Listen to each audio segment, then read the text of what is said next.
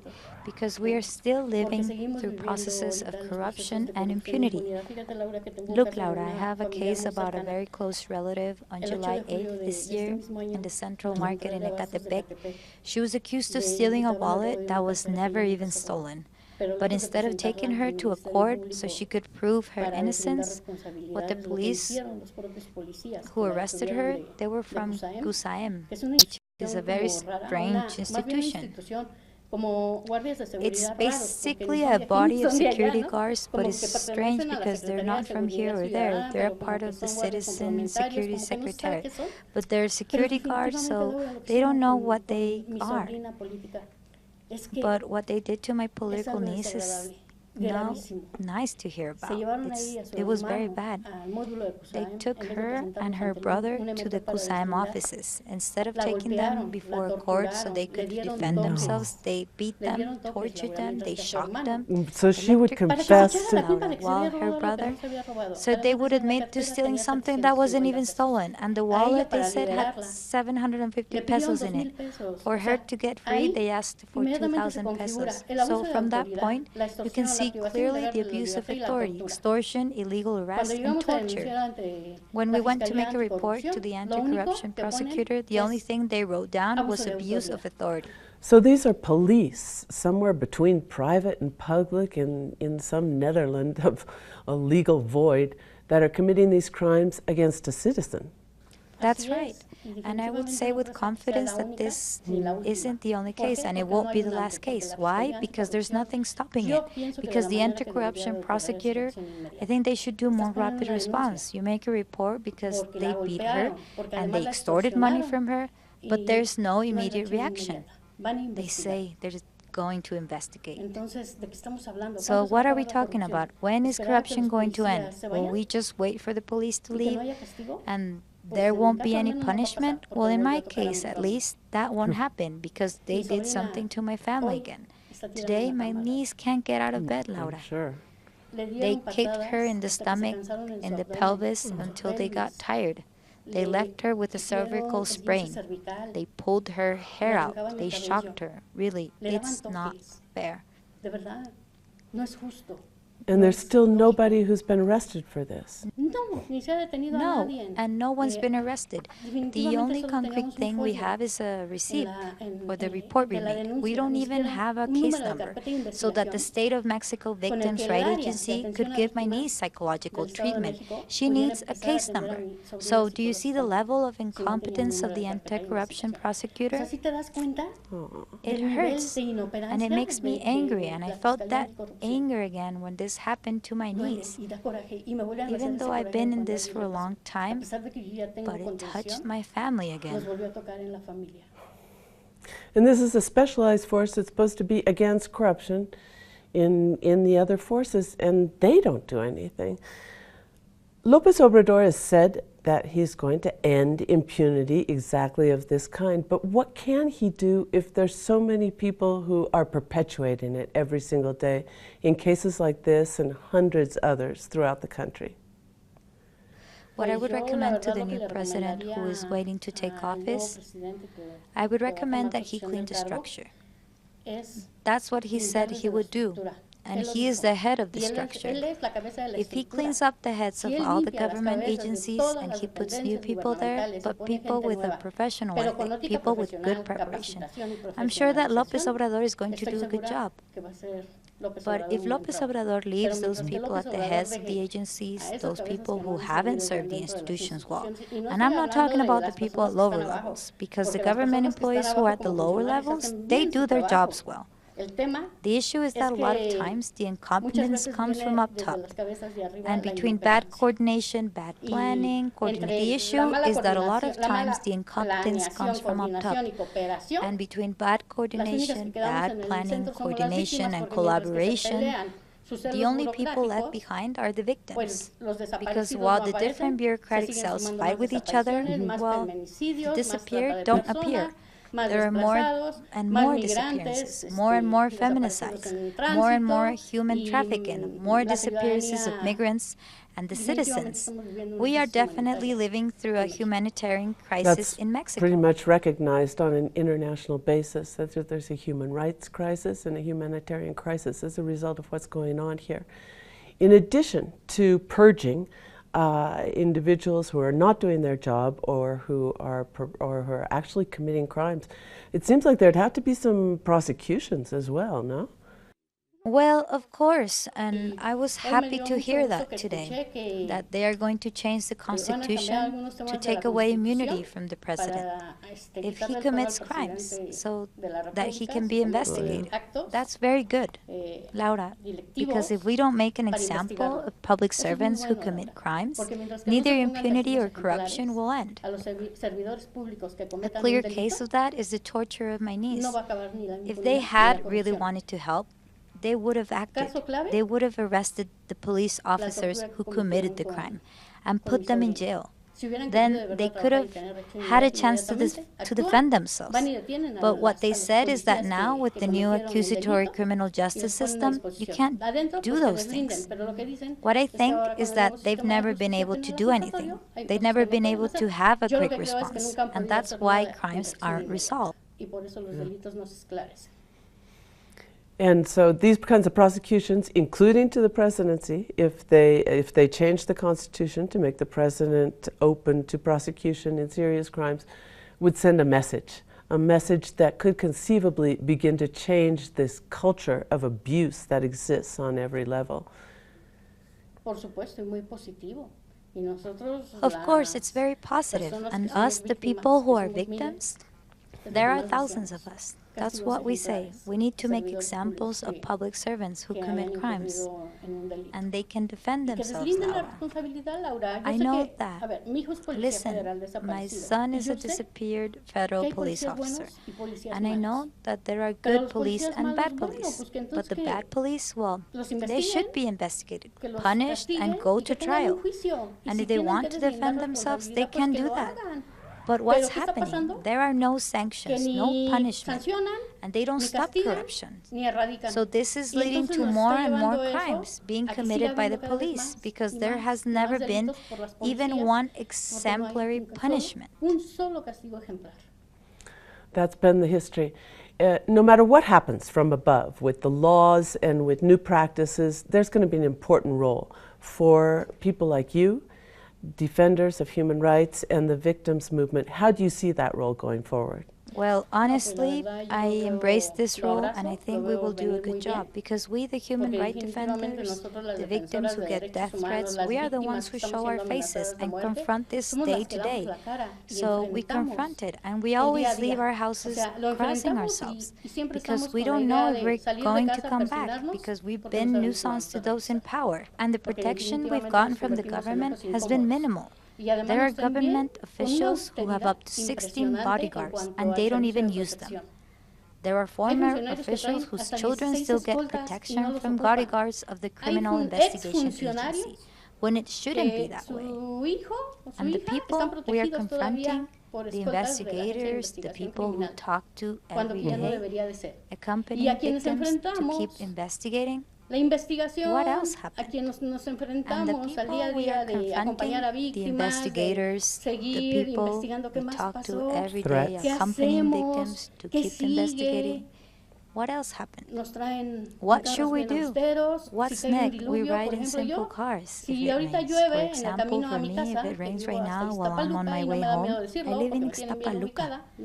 And I'm not afraid to say it because they already know where I live. And I don't have to hide anything because I've always been legitimate in what I do. And I'm always going to yell the name of Luis Angel and his 6 colleagues, federal police officers, that were sent to the slaughterhouse like cannon fodder. There are a lot of people responsible. And of course, I would never forget to mention the civilian. But he was a victim of the government itself because the government didn't do its job like it should have. So Sergio left his wife and 2 children behind. Araceli, thanks so much for your bravery and your perseverance in this. And thanks for joining us here in the studio. Muchísimas gracias a ti, Laura. Thanks a lot to you, Laura, and to your team for inviting Para me. mí es muy It's importante very important to me seguir to haciendo make Luis retumbar el Angel's nombre name de Luis heard Ángel. and to say that Y decir investigating, que punishing, and investigar, sancionar y eradicating crime erradicar el delito is a job for es tarea everyone de todos in Mexico. y de todas en México. Of course. And thank you. We'll be back next week on Interviews from Mexico.